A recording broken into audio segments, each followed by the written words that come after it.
Welcome to Empower and Evolve, and I'm your host, Dunstan, and thanks for coming into today's episode. Now, this podcast is designed for those looking to break free from stagnation and enhance their well-being through actionable insights and inspiring stories. So you'd never miss an episode, hit that follow button and follow us through our social media accounts. Now, if you find value in our discussions, consider sharing this podcast with friends who you think might benefit listening today. Now let's get started on this journey of empowerment and transformation. Hi, Dan here, and thanks for coming back to Empower and Evolve. Now I'd like to start this episode with a question. Have you been in a crowd or in a group? Maybe 10, 20, 30, 40 people in one room, and then for just some weird apparent reason, there's a handful of people, random people, that just stands out. Them not saying anything, them not doing anything. It's just an aura, a presence, right? And for me, that's what you call self-confidence, right? So for this week, we'll talk a little bit more about self-confidence. Right? How do you develop that self-confidence, and what's the impact of that in your life? And then we'll close out today's episode by grabbing a few tips along the way that I personally experienced, and how you can incorporate that in your daily task, in your daily lives, so that you can also build your self-confidence.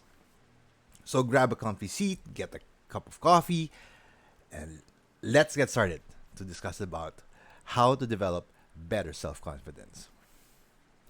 So, to start off, I want to answer the question, right? What is self-confidence?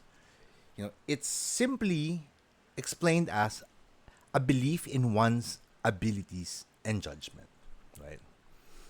You're confident with what you have, whether it's an ability, whether it's your skill, whether it's your decision making.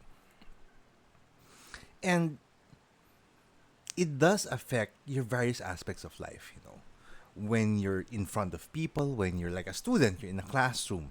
Normally, people who have strong self-confidence, they are the ones volunteering for school activities or classroom activities.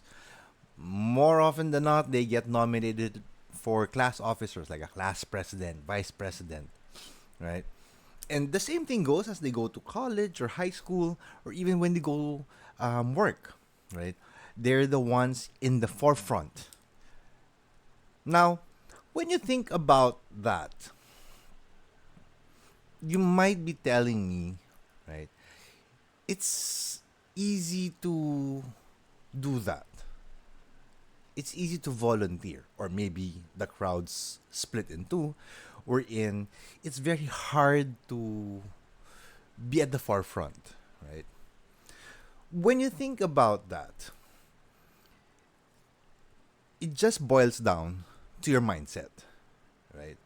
If you have that mindset that you believe in your own ability, if you believe in what you have, what you can bring to the table, what you can bring to the plate, what you can bring to the group or the organization or the company or the department perhaps that you're working for or you're a member of, right? That exudes, that manifests itself. It's an aura, right? When you walk into that room, people will feel your presence because you're confident, because you know what you're saying, you know what you're doing. And even if people will ask you or question you with how you're going to be acting, how you're going to be saying things, right? You can back it up. You have the brains perhaps to explain and be eloquent enough to elaborate the idea perhaps that's in your head, right? Now, when you think about that, there are a few common barriers to self-confidence. The first one, I would say, I'm pretty sure everyone has gone through it. is especially, I mean, the Filipino culture is pretty much, I'd say, very exposed. I mean, there's a joke that it's an Asian culture, but I'll let you guys decide. It's getting compared, right? I mean, there's this stand-up comedian called Stephen He, wherein he runs memes and comedies about Asian families. You just search for his name and search for his videos in Facebook and YouTube, and it's funny how they get compared, or the children get compared to their neighbor or their siblings' children, right? And I think it's very Asian, not just limited to the Filipino culture. Growing up, I also had the same experience, right? It's not fun, right? Not fun, but it works both ways. It's either you get motivated and push yourself harder, or you now go and crawl back to the corner of the room and watch the other person shine because you can't compete, right? Or you can't compare yourself to the other person. Um, Another barrier is fear of failure. Nobody wants to fail. I'm pretty sure. I mean, you can comment on our Spotify or our YouTube content if you like to fail, because I'm pretty sure nobody wants to fail. We strive, we put the effort, right, to be better at what we do. Now, at some point, just like in that phase of comparison, as we try to conquer that fear of failure, this it's not always going to be a win-win situation. It's not going to be you being able to conquer it every single time. And when you start to have that fear, trauma sets in, right? You start to lose the confidence that you've built. You start to doubt what you know. You start to doubt what you can do. You even start to overthink, if not just barely think, what other people will say. Now, for some, it doesn't really matter, right? But for most, it matters, especially if this comment is coming from your cheerleader, your fan, your family member, or anyone that's very special and dear to you. A lot of people that I've met through my lifetime has gone through some shape and form of depression. Why? Uh, they feel sad, they feel depressed because they failed the expectations of family members, right? Um, I my own went through my own phase of me losing my self confidence. I mean, if you've been following my podcast, there was an episode, I think in season two, season three, I can't remember, wherein I shared a story about me joining a choir, and I was stone deaf. I had so much confidence. I can sing, but somebody threw an ice bucket and told me the harsh truth that I can't hold a tune. So although I love singing, it also made me question pretty much almost everything in my life. That all of the things that people were telling me I was good at, was it just all facade? Was it just because I was a nephew, I was their son, I was their friend, and they cannot be brutally honest with me?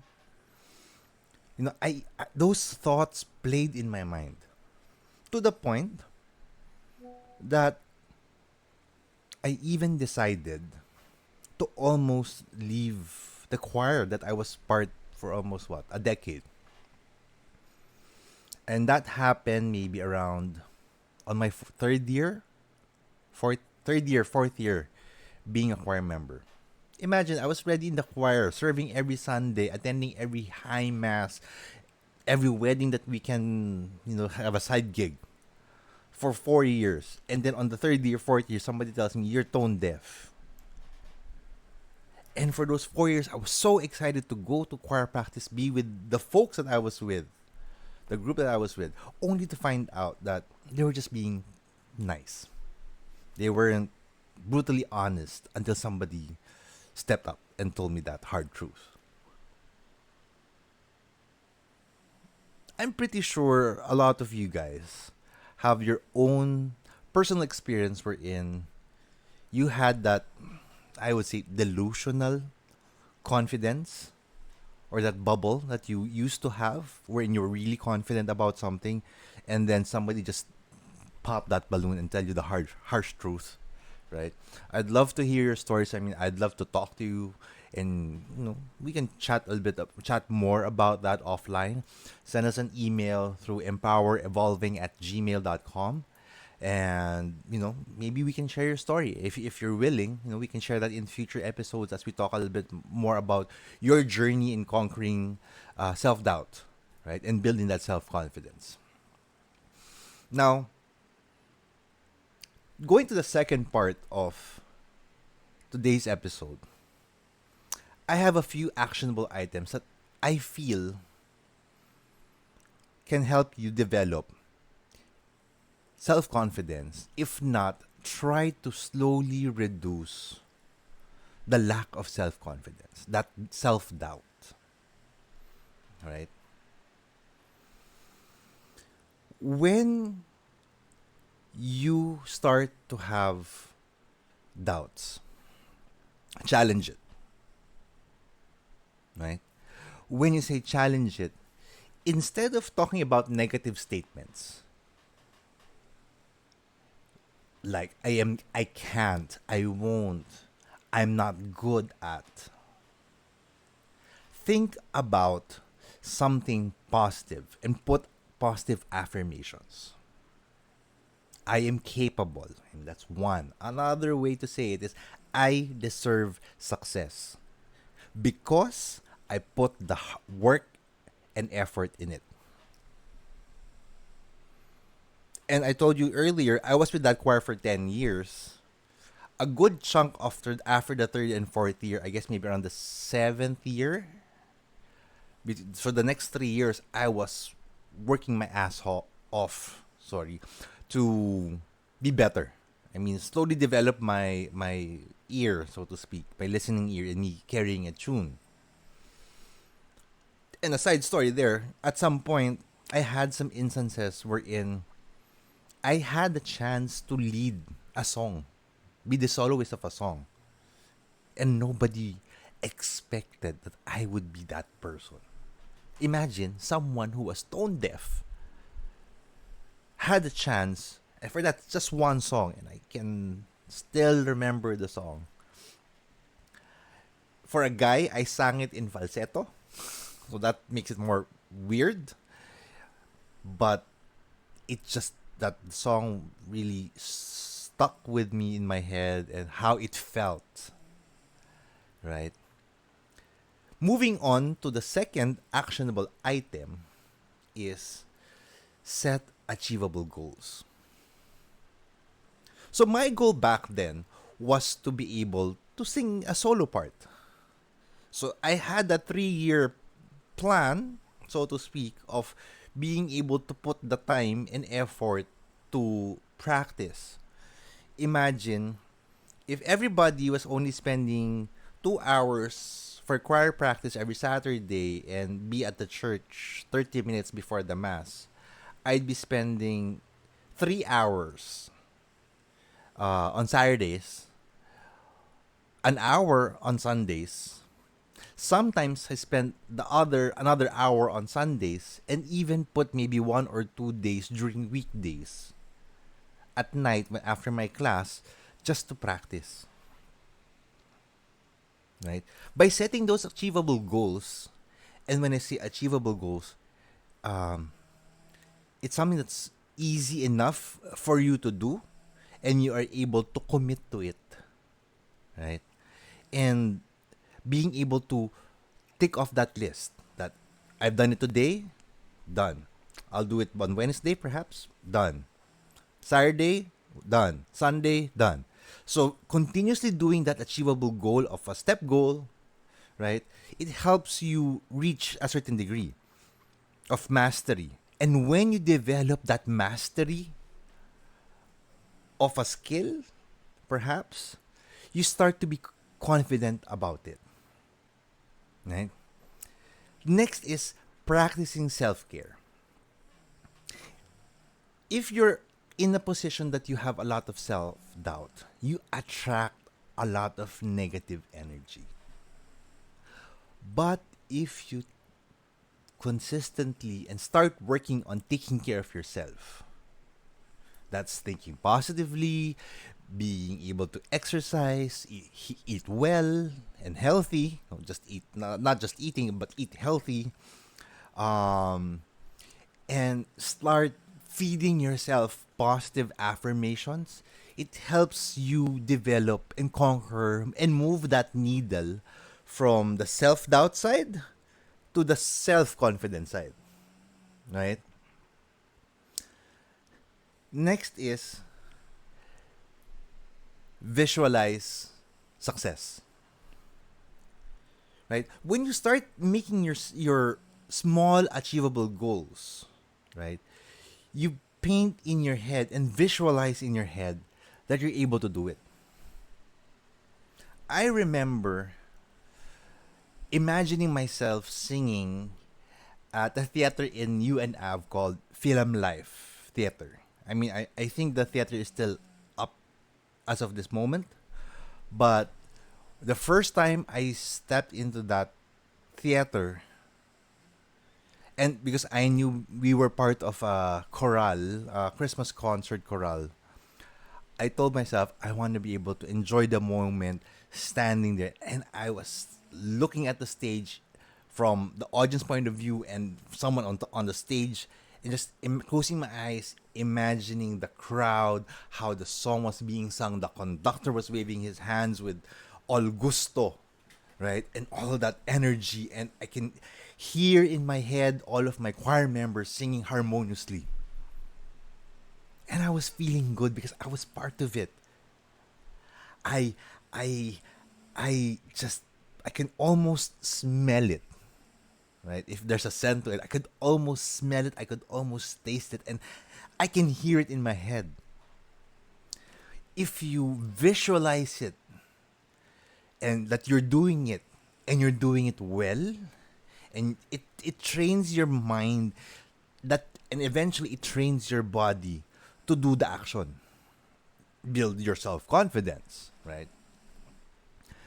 Now, last on my list, or last two on my list, is making sure to keep a journal. Now, why do I say you need to keep a journal? Right? Every single time you are in this journey, you want to write it down. Because at any given point, you feel that you failed. You missed a goal, you failed. You can just go back to the drawing board and check what did I do well? What did I do that made me miss my goal today? Right? Whether I need to not, I can't attend choir practice today because it's exam week and I need to put the extra hour studying, right? That's just an example. I mean, you have your own personal examples that you can use, but the goal here is when you keep that journal, use that as a reference of your achievements and your opportunities. And from their process, that self actualization, that internalization, to figure out, okay, what can I do tomorrow to make sure that I'm closer to that goal, right? And last but not the least, one thing that helped me build my self confidence is continuously ask for feedback. When you have people around you, whether they are your fans, your supporters, or whether they are your detractors. Learn to get and ask feedback, receive feedback, and process that feedback into something that is actionable. Now, you'd pretty much tell me, Don, the fans, yes, they'll be honest with you. They'll be giving you constructive criticism on how you can continue or make it better. Meanwhile, the detractors, they're just gonna splat it out, whether it sounds good, ugly, bad, right? And mind you, learn to take that with a grain of salt. Just ask yourself, is it true? What are the actual concrete examples that backs up that statement? If you can ask that from that other person, that would be better. Now, how do you do that? You can say, thank you for your comments. I'd like to understand more. Can you share me an instance where I manifested that? So that I can be more aware and be able to improve. Right? Because if you react to that, like, that's not true, I don't want to listen to you, so and so forth, it just flips that defensive switch, right? Your defensive side. And it just leaves you with an ill feeling that's negative. However, in that positive mindset approach, you want to attack a feedback, whether it's a negative criticism or, just a feedback that's not properly constructed, right? In a position wherein you want to be able to pick that up, disassemble that, pick up what's valid and not valid, or not important, and use those valid points to help you improve in your journey to build your confidence, right?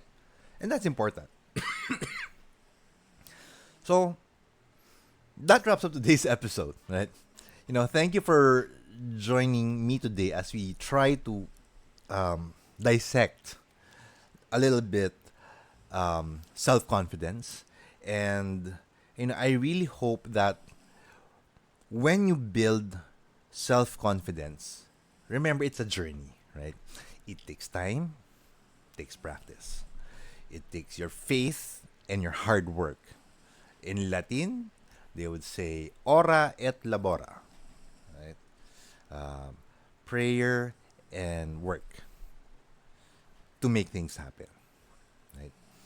As long as you implement the suggestions that I mentioned, you put the commitment to build that self-confidence, right? You are empowering yourself already to become a better version of you. And remember, here at Empower to Evolve, we're here to support you. We are your number one fans. And if you need someone to talk to, if you need someone to listen, if you need someone to help you declutter what's in your head about today's topic or any of our prior topics, feel free to send us an email at empowerevolving@gmail.com. I'll be more than happy to hop on a call with you or chat with you via email or through our socials, so that we can strategize, look at the situation, and see where I can help, right? Because here at Empower and Evolve, our goal is to help you become a better version of you. And with that, we will catch you next week. Stay safe. Take care. Bye for now.